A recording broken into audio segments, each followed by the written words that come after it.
Run It Studios is the home of the Run Radio podcast and runradio.net, a podcast and station about the relentless, resilient, and innovative types, inspiring strides in life, business, and beyond.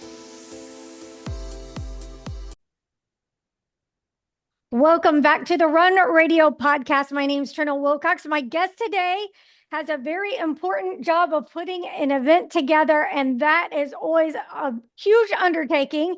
So welcome, Elyse Riley with Springfield Black Tie. Thank you. Thank you for having me on here. So tell me a little bit about this event, when it is, and how people can get involved. So we're the largest LGBTQIA plus fundraiser in Southwest Missouri. And what we do is we provide grants to local nonprofits that serve and provide benefits to the community, the LGBTQIA plus community. And sometimes that's as little as we've provided funding for some swag items for some organizations that otherwise wouldn't be able to afford it for visibility. And we've also helped, I truly believe that we've helped save lives by providing monetary grants to organizations such as the Rare Breed, which helps youth who are unsheltered, AIDS Project of the Ozarks, which provides life-saving medication for people, the Glow Center, the Gay and Lesbian Center of the Ozarks, where we help fund them to make sure that they've got everything that their needs are. They serve people all across the board when it comes down to things like youth groups and having just different things that a community center can offer. The Victim Center, that's a domestic violence shelter. And, there's several others. Last year, we actually had 14 beneficiaries. And there's a community cold weather clinic that is an all gender shelter for people who need to, when it's terribly cold out. So people who otherwise might not feel comfortable going to a different kind of shelter because they might not be allowed in based on how they identify or how they appear to, or they might not feel comfortable going. How long has this been around? This is our 22nd year. Oh, okay. Yeah, so this is our 22nd year. We have raised 1.7 million over the last 22 years or 21 years. And this year, if we can raise 300,000, then we will hit that threshold of 2 million. So that'd be awesome. Talk about some of the changes that have happened throughout the years and how you've seen it evolve and how the community is benefiting from all of the work that's been put into this.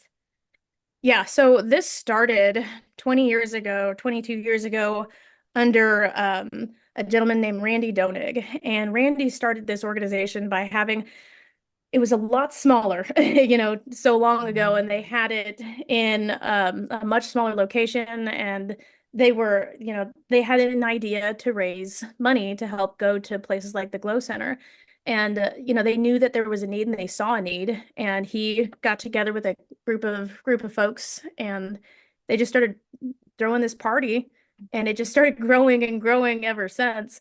I joined the planning committee about 8 years ago. My wife had joined before I did, and she said, I think this would be a group that you would really enjoy.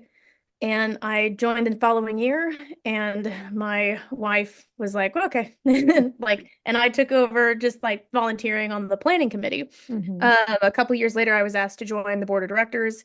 And then this year I took over as the president of Black Tie. Okay. So, and then over the years, we have changed locations, but we're historically right around the middle of November. And then we have a very large silent auction. Our silent auction and I think our timing is pretty spot on because you can get some really amazing stuff from our silent auction, feel good about donating to our cause, and then have plenty of gifts to give during the Christmas season. So we have a lot of stuff like that. We have a wine poll, and now we are up to, I think, right around 960 attendees. All right. So do you guys already have everything you need for the silent auction? Are you still needing contributions? Yeah. What all do you sponsors, all the stuff? Tell us what you need. Yeah.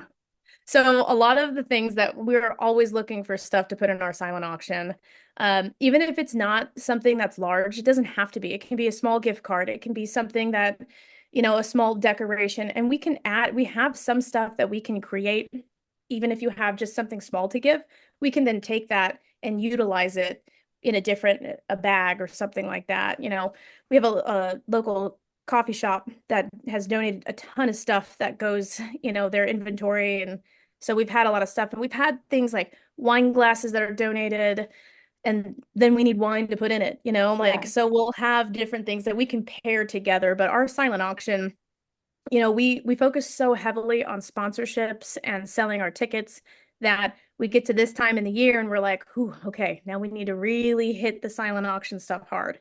So, because our silent auction can bring well over $30,000. And so we want to make sure that we get enough stuff, because we also have that expectation where people know that they're going to find some really amazing things in our silent auction. So we're always looking for something big, something small. We do have art, which is great. We have a lot of really amazing and talented artists that donate stuff to us. And so that's always a big help.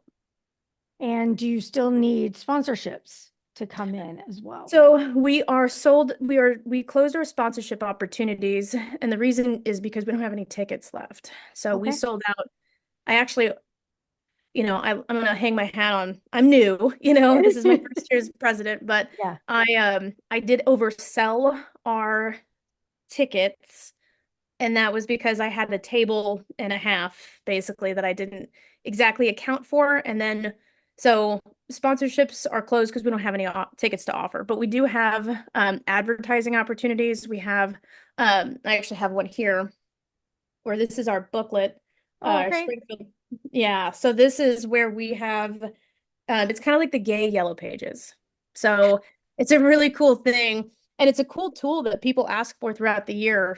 This coming event, what we're going to do after the event, any of our leftover black tie booklets that have all of these ads in them, we're going to take them to our local sponsors around town and drop off a couple. So then if somebody wants to have a booklet, then they want to say, a lot of times this is where people go to find out, where should we go to dinner?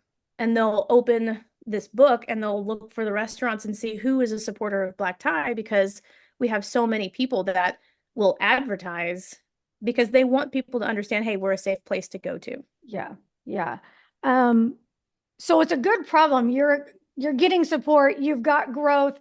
What's that look like for next year? Are you thinking bigger venue? Are you thinking, let's step it up, or are you Yeah. comfortable where you're at? It's a lot for a new president, first year president, but Yeah.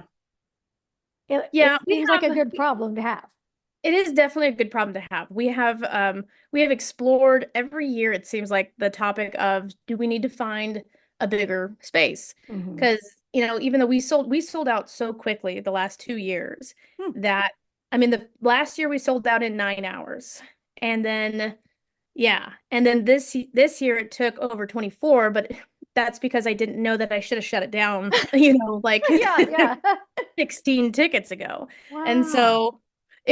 so we technically would have sold out right around the 10th hour. And so it was very, it's, again, amazing problems to have. It's more like, what do we do at this point? Because any of the larger locations there's not enough pipe and drape to cover the space, and it's almost Mhm. like they're either so incredibly large or they're just not quite big enough.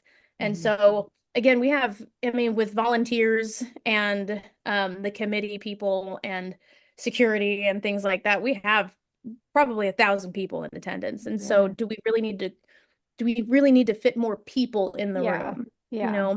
or do we just need to figure out ways to pull more tickets some way, somehow, or do we raise prices? That's not, right now, as I wasn't willing to really do that. We have a planning committee that votes on that. Yeah. And I wasn't really comfortable with that. And honestly, neither was most of the folks on the planning committee. So we try and keep it an attainable event for people to go to, but at the same time, this is a fundraiser. So For sure. You said volunteers, and I know any good Mm. event has excellent volunteers. They can Yes. make or break an event. So, are you set for volunteers? Do you still need more? And how can people help that want to? We will definitely need volunteers. So we have some of our supporters, some of our sponsors provide us with volunteers. for the event. But it's not, we still have so many different places that we need folks to go to. We need folks to, for pouring wine throughout the night. We need folks for, being runners. We need folks 2 days before and then the day before. We have one thing we're really well known for. We have a floral designer that, he's, I mean, he's an incredibly talented man that he's flown all over the world to make centerpieces for people's weddings, and he's just incredible. We're very lucky to have him. But they are very intricate and they take time to create and they take time to put together. And so it's a big chunk of our time, which I'm grateful for because, our florist has had Dr. Nancy O'Reilly has always had her a like she donates the money that actually covers all of our floral stuff. It's incredible. So we're very, very lucky in that way.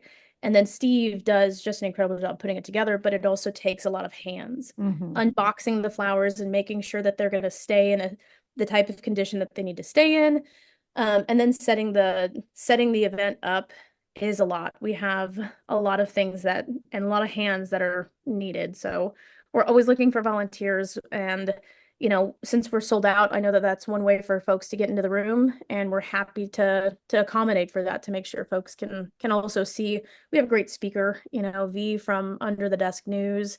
And if we can provide, even a way for folks to get in to help, we have people that help year round. And I know we would really appreciate as many volunteers as we can have sign up. Okay, and how do they reach out to you to volunteer? Yeah, so they would go to our website or they can just email me directly. My email for Black Tie, it's springfieldblacktie.org. Um, it's at gmail.com, actually. I'm sorry. We were working on a designated Black Tie emails for all of us. And it's, if I think reaching out, if all the information for contact is on the website. And that's the easiest way to get a hold of us because we don't have phone numbers or anything like that we give out. And I would give my phone number out, but I also run a small business. Yeah. And so my phone already goes off a lot. Yeah. Fair enough. Right.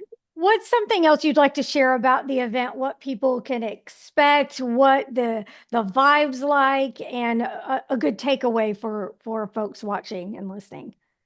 Yeah, so we are Southwest Missouri's premier gala, and we are the most fabulous event of the year. And we always say that we are the most fabulous event of the year. And when we put our event together, this is a gala. Some people come in ball gowns, some people come, we have a lot of tuxedos. So it's black tie. It's definitely a black tie affair. And we have people that go all out. We've had people do wardrobe changes in the middle of the night. And it's a really wonderful time. And, we have a dance floor after the presenter. We have an MC that, we have videos that what we do is we take videos of our beneficiaries and some of the people, and we show how our dollars are impacting our community. And we get tons of positive feedback from that. We have a live auction also. So we have some big ticket items like some trips. We usually have some of our jewelers we have Maxon's Jewelers that does the live auction. Then we have Justice Jewelers that does these really awesome, fun keys that the people can buy a key. And then if your key fits in the lock, you'll get one of two really incredible options. Last year, there was a ring, and whoever won the ring turned around and then proposed. It was the most wild thing. It's crazy. And then we have, I know that one thing one group I want to really, really give a shout out to is our presenting sponsor, Meridian Title Company. I have met and I've been using them ever since I became a real estate agent 10 years ago. And they are just fantastic. And they have been our presenting sponsor for many, many, many years. And they've been a longtime sponsor because Randy Donig also previously owned Meridian Title Company. And when he sold it, the family that took over continued that on and stepped up by constantly donating and attending. And they've just been wonderful, wonderful to us. And so Meridian Title Company is one of the best longtime supporters that we have had for many, many years. Very good. I'm glad that you're having such success. I wish you continued success. And one more time, let people know where they can go to find out more information and help you guys out. Okay, so go to springfieldblacktie.org, and that's where you can find our contact information. That's where you can find things where you can donate. You can reach out to us for many things. And our event is November 16th at the Oasis Convention Center here in Springfield. Fantastic. Thanks so much for sharing. You can watch, listen, find out more. Link over to all platforms from runradio.net.